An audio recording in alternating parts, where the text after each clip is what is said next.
Hello students, आज फिर से हम ज्ञान दर्शन कोचिंग में बायोलॉजी क्लास 12 के लिए सभी छात्र छात्राओं का हार्दिक स्वागत करता हूं। बच्चों, ह्यूमन रिप्रोडक्शन का अगला पार्ट आज मैं बताने जा रहा हूं। इसके पूर्व के क्लास में शुक्राणु जनन की क्रिया के बारे में बतलाया गया था, स्पर्मेटोजेनेसिस के बारे में क्या होता है। आज ठीक उसका उल्टा अंड जनन oogenesis के बारे में हम लोग पढ़ेंगे। तो आइए प्रारंभ करते हैं। अगला पार्ट जो है अंड जनन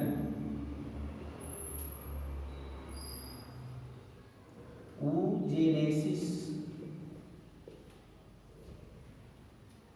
इंग्लिश में कहा जाता है। शुक्राणु जनन का स्टडी यदि आप किए हैं तो जस्ट इसका उल्टा अंड जनन होता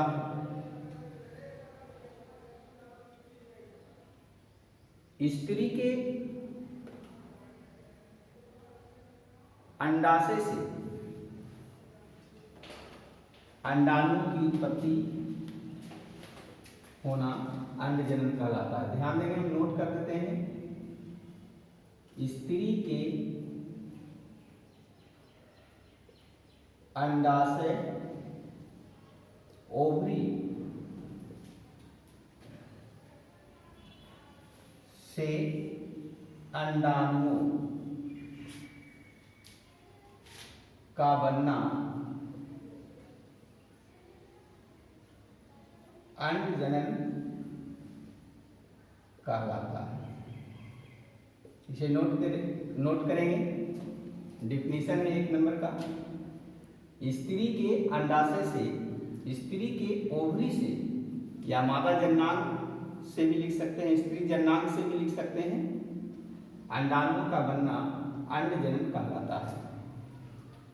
बच्चों, उस दिन बतलाए थे अंड जनन की क्रिया लड़कियों में 9 से 11 वर्ष की आयु में प्रारंभ होती है। 9 से 11 वर्ष की आयु में अंड जनन की क्रिया प्रारंभ होती है। और एक ऑब्जेक्टिव क्वेश्चन में भी पूछता है कि अंड जनन की क्रिया कब प्रारंभ होती है, किस ईयर में, किस वर्ष में प्रारंभ होती है। तो 9 से 11 वर्ष में। शुक्राणु जनन के बारे में बतलाया गया था कि लड़कों में 11 से 13 वर्ष की आयु में शुक्राणु जनन की क्रिया होती है। तो फिर से हम एक बार देखते हैं। स्त्री के अंडाशय से, इसको नोट कर लेंगे, स्त्री के अंडाशय से या स्त्री जन्नांग से, ओवरी से, जैसे आप नोट करें, अंडाणु का बनना अंड जनन कहलाता है। यह प्रत्येक लड़कियों में 9 से 11 वर्ष की आयु में प्रारंभ हो जाती है। अब इसका प्रोसेस हम लोग देखते हैं, प्रक्रिया क्या है। तो इसका प्रोसेस के लिए आइए सामने देखिए, एक रेखा चित्र है। अंड जनन की क्रिया जिस तरह से शुक्राणु जनन की क्रिया प्रिमोर्डियल जर्म सेल से शुरू होती थी, उसी प्रकार से ध्यान देना है अंड जनन की प्रक्रिया प्रिमोर्डियल जर्म सेल से प्रारंभ होती है। दोनों का एक ही आंसर है। शुक्राणु जनन की क्रिया प्रिमोर्डियल जर्म सेल से प्रारंभ होती है और अंड जनन की क्रिया भी प्रिमोर्डियल जर्म सेल से प्रारंभ होती है। प्रिमोर्डियल जर्म सेल के बाद देखिए हम दिखाए हैं 2n ऊगोनियम। उगोनिया, उगोनियम जो लिखिए, इसको हम मादा युग्मक कोशिकाएं भी कर सकते हैं। यही से प्रारंभ होती है अंड जनन की क्रिया, जब कई मिलियन मादा युग्मक कोशिकाएं या मातृ युग्मक कोशिकाएं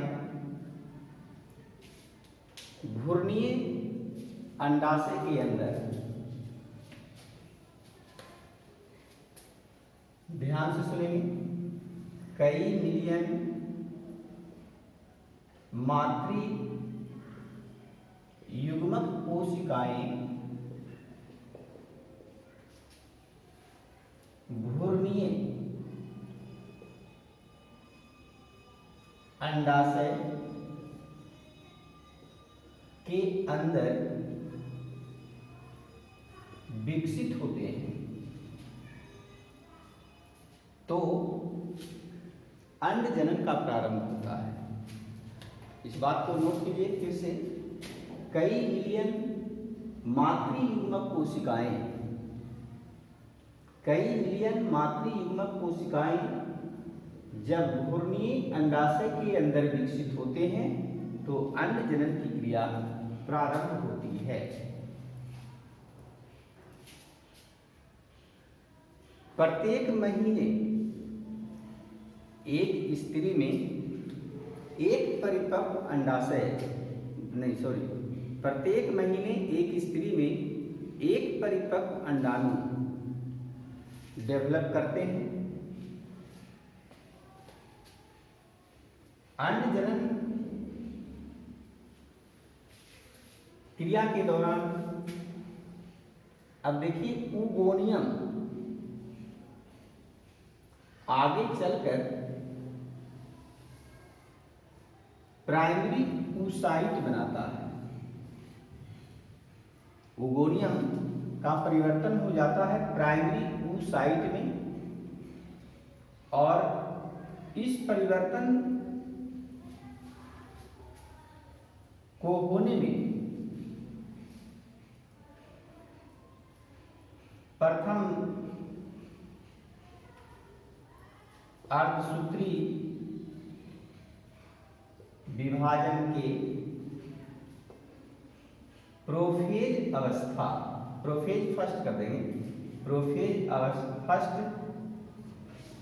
अवस्था कंप्लीट हो जाती है। फिर से सुनेंगे, इसके पार्ट जटिल है। उगोनियम प्रथम अर्धसूत्री विभाजन, बच्चों इसके पूर्व क्लास में हम बताए थे कि अर्धसूत्री विभाजन दो होता है, दो प्रकार का, प्रथम और द्वितीय। अब प्रथम अर्धसूत्री विभाजन का एक चरण है प्रोफेज, मेटाफेज, एनाफेज। देखिए फर्स्ट मियोटिक डिवीजन का यह स्टेप होता है, चरण है prophase first, metaphase first, anaphase first, telophase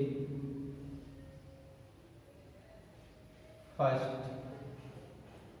ये सब फर्स्ट मियोटिक डिवीजन का चरण है।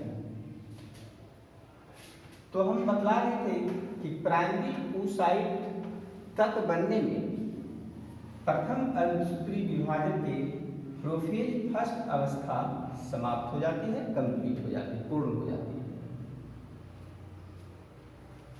इसके बाद प्राइमरी oocyte प्रथम अर्धसूत्री विभाजन के दौरान ही, देखिए दो भाग में बट गया है, दो भाग में डिवाइड हो जाता है। इसका एक भाग है सेकेंडरी oocyte और दूसरा भाग है first polar body. Secondary oocyte और फर्स्ट पोलर बॉडी। इसके बाद फिर से इसमें सेकेंड मियोटिक डिवीजन होता है। यहाँ फर्स्ट मियोटिक डिवीजन और यहाँ हुआ second meiotic division. Second meiotic division में सेकेंडरी oocyte भी दो भाग में बट जाता है और फर्स्ट पोलर बॉडी भी दो भाग में बट जाता है और इस सभी संरचना एक के रूप में होता है, अंडाणु के रूप में होता है। इसे हम अंडजनन कहते हैं। तो बच्चों यहाँ पर आपको क्वेश्चन मिलेगा अंडजनन oogenesis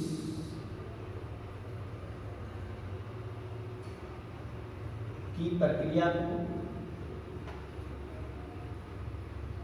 समझाएं, या इससे दूसरे टाइप का क्वेश्चन देता है अंडजनन को रेखा चित्र द्वारा दिखलाएं। अब हम इसको लिखने का टेक्निक बतला रहे हैं। 5 नंबर का फुल क्वेश्चन देता है या बीच से ऑब्जेक्टिव इसका निकाल कर देता है। तो हम स्टार्ट करते हैं लिखने का ढंग। सबसे पहले हम अंडजनन लिखकर डैश देकर इसका डिफिनीशन दे देंगे। अंडाशय से अंडाणुओं की उत्पत्ति होना अंडजनन कहलाता है, या मादा जननांग से अंडाणुओं को उत्पन्न होना अंडजनन कहलाता है। अंडजनन की क्रिया प्रत्येक लड़कियों में 9 से 11 वर्ष की आयु में प्रारंभ हो जाती है। एक स्टेप में अंडजनन को हम डिफाइन कर देंगे। यहाँ से एक ऑब्जेक्टिव निकल गया कि अंडजनन की क्रिया किस वर्ष की आयु में प्रारंभ होती है। आइए नेक्स्ट। अब इसकी प्रक्रिया में सबसे पहले आप इस रेखा चित्र को नोटबुक पर नोट कर लेंगे। इसके बाद हम शुरुआत करते हैं कि स्त्रियों में अंडजनन की क्रिया प्रीमोर्डियल जर्म सेल से प्रारंभ होती है। शुक्राणु जनन की क्रिया में भी हम यही बतलाए थे, प्रीमोर्डियल जर्म सेल से प्रारंभ होती है। सर्वप्रथम यहां पर कई मिलियन मादा युग्मक कोशिकाएं भ्रूणीय अंडाशय के अंदर निर्मित होते हैं। कई मिलियन मादा युग्मक कोशिकाएं, जो मातृ युग्मक कोशिकाएं के रूप में होगा, कई मिलियन मातृ युग्मक कोशिकाएं, या इसी को हम उगोनियम कहेंगे, भ्रूणीय अंडाशय के भीतर, भ्रूणीय अंडाशय के भीतर निर्मित होते हैं।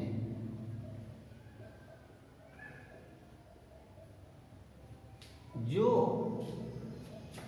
प्राइमरी oocyte में परिवर्तित हो जाते हैं। इसके परिवर्तन होने में प्रथम अर्धसूत्री विभाजन के प्रोफेज फर्स्ट एक अवस्था है। प्रोफेज फर्स्ट अवस्था कंप्लीट हो जाती है, पूर्ण हो जाती है। इसको उल्टा ऐसे नहीं समझें।